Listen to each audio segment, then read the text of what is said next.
Bonjour à tous. On se retrouve aujourd'hui pour un tout nouveau numéro du JT de l'été, mais un peu particulier, puisque c'est un numéro hors série de cette série et de cette émission. En effet, aujourd'hui, cette émission est consacrée exclusivement à koh.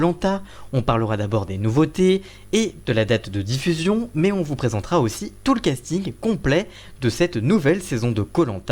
Et tout ça, eh bien on le fait juste après le générique. C'est parti, générique.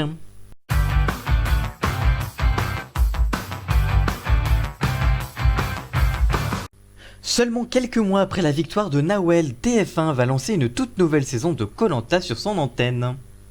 Comme les précédentes saisons, cette nouvelle saison se déroulera aux îles Fidji, comme depuis 2017.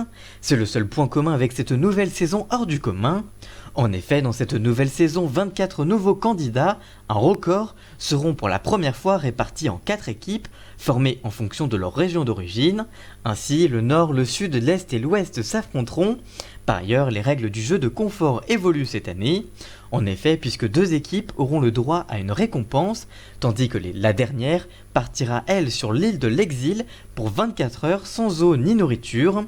Cette nouvelle édition de koh aura à cœur de maintenir les très bonnes audiences de la dernière saison au printemps dernier. Après un démarrage correct, l'émission a connu un fort succès pendant le confinement. L'émission a réussi à dépasser la barre des 7 millions de téléspectateurs pour la première fois depuis 2013. En moyenne et à J+7, l'île des héros a vu la victoire de Nawel face à Inès et Claude, a ainsi pu compter sur 6,8 millions de téléspectateurs, soit 26,7% du public. Côté cible, le programme de Denis Brognard a réuni 41,7% des femmes responsables des achats de moins de 50 ans, c'est un très bon score pour l'émission. Et c'est le vendredi 28 août prochain à partir de 21h05 que la chaîne lancera la nouvelle saison de koh baptisée Les 4 Terres. On passe maintenant à la présentation des candidats. On va présenter donc chaque équipe avec leurs candidats. On commence donc avec la première équipe, l'équipe du Nord qui aura la couleur violette dans cette édition. On commence avec Fabrice qui a 54 ans, qui est présenté comme un cinquantenaire garagiste au grand cœur et généreux ainsi qu'émotif. Fier de se battre pour sa région qu'il a dans le sang, ce ch'ti se donnera sans réserve lors des épreuves.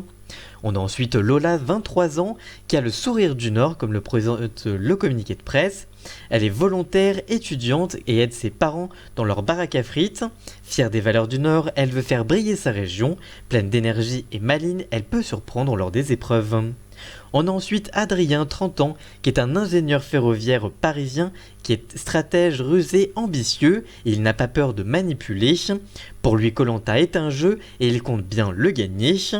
Samuel a lui 39 ans et c'est une force tranquille, apaisée et apaisant. Cet ancien militaire, aujourd'hui préparateur mental en région parisienne, veut guider les siens, déjouer les embûches, autant physiques que psychologiques, de cette rude aventure qu'est koh.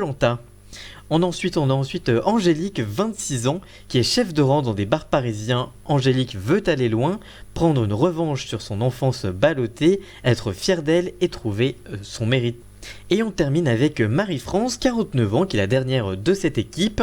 C'est une maman de 2 grands garçons qui veut vivre une aventure pour elle, après leur avoir consacré sa vie.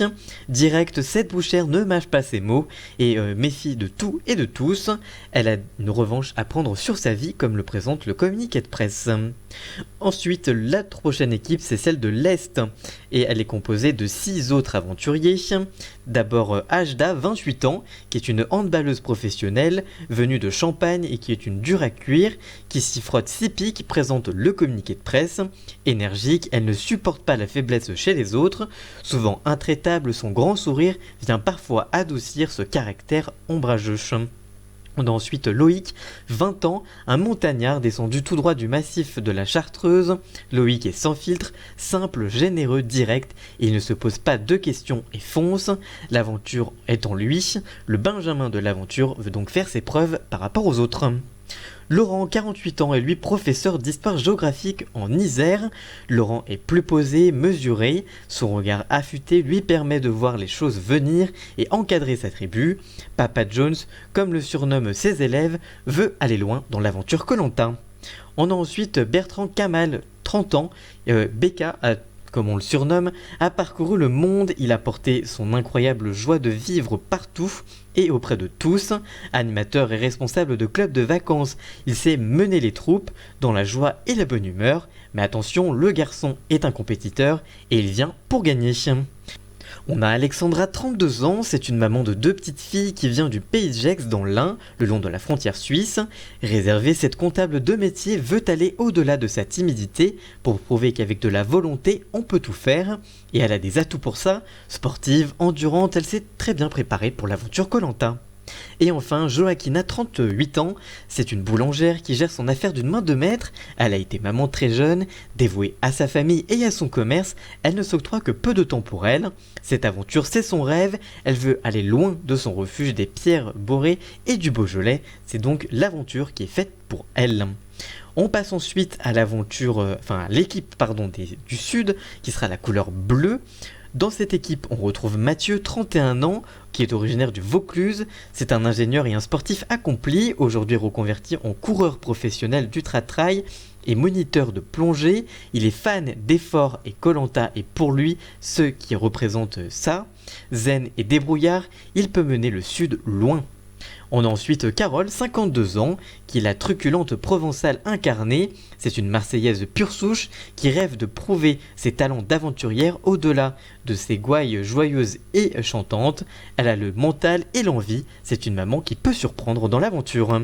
On a ensuite Alix, 28 ans, qui a un mental d'acier dans un corps sculpté. C'est une pompier d'Aubagne, coach sportif qui se prépare depuis des années. Elle aime souffrir et réussir. À coup sûr, c'est un élément fort de cette tribu du Sud, comme le présente le communiqué de presse une nouvelle fois.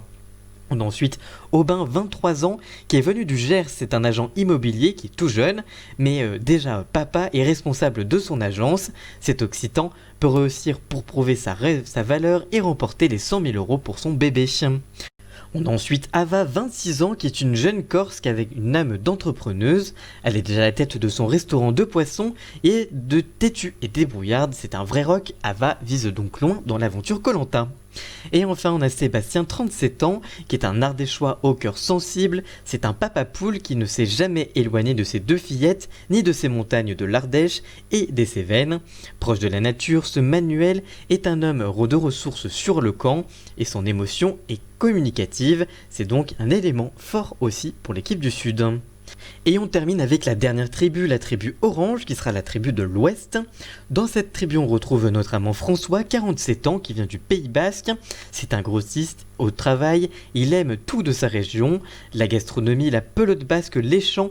Il veut faire honneur à sa terre et faire le bonheur de ses fils, leur donner du courage.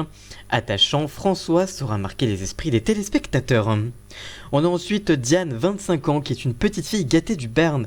Diane veut prouver sa valeur personnelle, agent immobilière, cavalière émérite. Elle veut montrer à son monde qu'elle peut se frotter à des conditions difficiles et s'en sortir haut la main. C'est une grande force de caractère qui se cache derrière son large sourire. On a ensuite Jodie, 32 ans, qui est ostréicultrice. Jodie sait ce que c'est de travailler et lutter contre les éléments. Nature sincère, Jodie aime autant la solitude que la camaraderie. Indépendante, elle ne compte que sur elle-même pour représenter dignement la Charente-Maritime. On a ensuite Brice, 22 ans, qui est animateur radio. C'est un jeune Cressois qui veut faire briller le Limousin. Énergique, motivé comme jamais, koh c'est son rêve d'enfant. Il est là pour sa région et pour sa famille, qu'il a toujours en tête.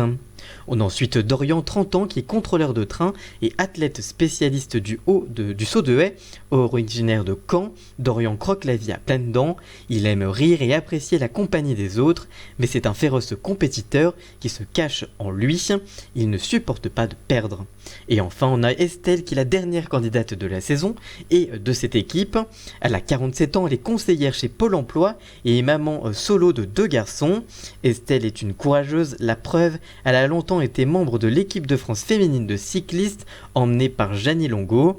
Le dépassement de soi, elle connaît, le dévouement, c'est aussi son fort. C'est une Normande comme on la connaît et c'est elle qui va représenter la Normandie pour cette nouvelle édition de koh. Voilà donc pour la présentation des candidats, voilà donc pour toutes les infos qu'on a dans ce JT spécial de koh Lanta. Si cette vidéo vous a plu, n'hésitez pas à la liker, la commenter, la partager et même à vous abonner.